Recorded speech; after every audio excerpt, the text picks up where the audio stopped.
So let's summarize what we've learned today. The first thing that we did is we learned how to write down 4 vectors using what is called index notation. And we learned how to write down dot products in this index notation. And we saw that it's useful when we talk about dot products to talk about not just conventional 4 vectors, which we think of as contravariant 4 vectors,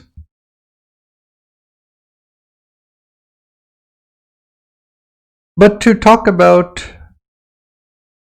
what are called covariant 4 vectors, which are not different objects, but rather the same object written differently. Okay, and then we talked about how using the ideas of index notation, we can generalize, we can write down a general product of 4 vectors, or what is called an outer product of 4 vectors, to define what is called a tensor product. Okay, and this tensor product can be generalized to an arbitrary number of vectors. Okay, and we have a collection of objects. Oops.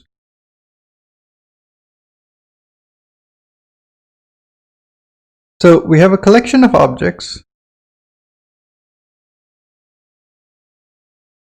so v1 through vn, a collection of 4 vectors, and each one we choose a different index for, and depending on our choice of indices, that gives us a different number when we multiply them out, and the result of all these numbers is what we call a tensor product. Okay, and this would give us what is called a rank n tensor.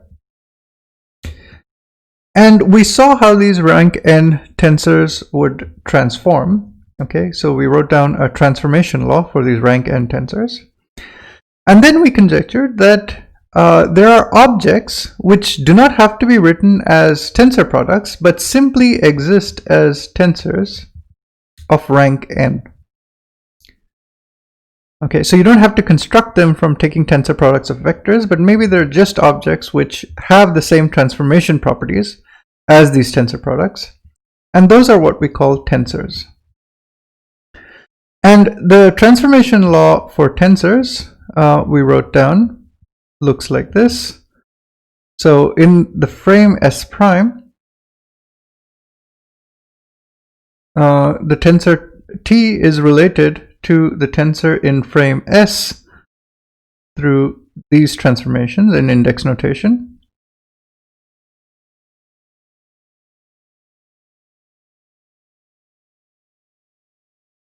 Where T is the tensor in frame S.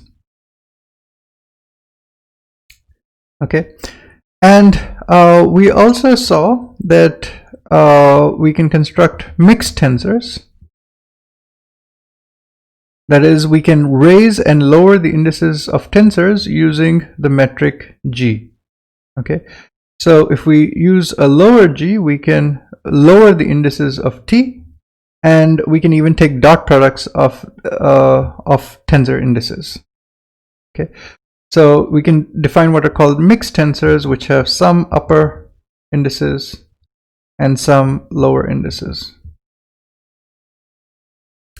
And we also saw that we can take tensor products of tensors to construct new tensors of higher rank.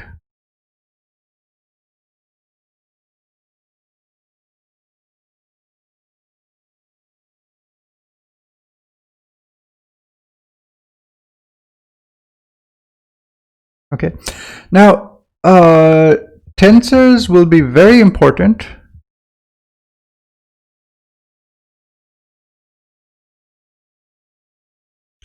when trying to write down any physical law, such as Newton's laws or Maxwell's equations.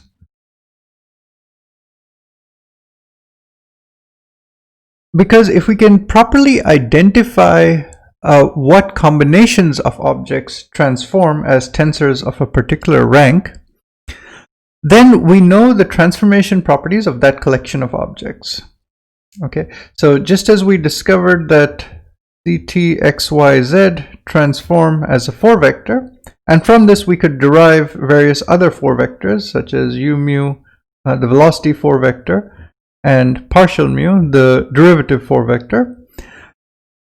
Just like this, suppose we knew the transformation laws for certain other objects which transform as tensors. It need not be true that we can derive that these objects transform like tensors. We have to kind of conjecture or guess. But once we correctly identify the objects that transform as tensors, we know how they would look to one observer in frame S and how they would transform to an observer in frame S prime. Okay, so what we have found in this class is the most general dictionary. Okay, and this most general dictionary just requires us to identify what the tensors are when we talk about physical quantities, and how that will automatically tell us how they transform from one observer to another. And then we'll see in the next class that when we write down physical laws, okay, the physical laws should when they're expressed as an equality, so the quantity on the left hand side of the physical law and the right hand side of the physical law should both transform in the same way. That is, on the left hand side, if I have a particular tensor of rank m, the right hand side should also be a tensor of rank m. Okay, so this will be the condition on physical laws to obey the principle of special relativity.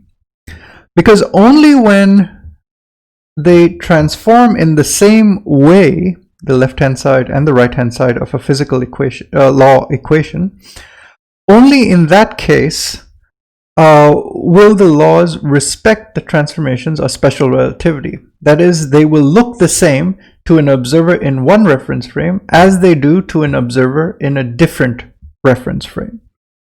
So if I were to transform this law from frame S to frame S prime, this would look like, let's suppose it looks like T mu1 through mu m, and this is T or some other tensor, A mu1 through mu m. The law in a different reference frame would look like T prime mu1 through mu m, where this is the tensor transformation of the original tensor. And A would look like A prime mu1 mu m. Okay. What is important is that the collection of objects that you've written down over here and the collection of objects that you've written down over here transform in exactly the same way under Lorentz transformations. That is, they should transform like exactly the same tensor or tensors of the same rank. Okay, so this will be a very important criteria for determining the natures of physical laws, and we'll see that Maxwell's equations satisfy this criteria. Newton's laws do not, and they have to be modified appropriately so that they respect the laws of special relativity, okay, or the constancy of the speed of light.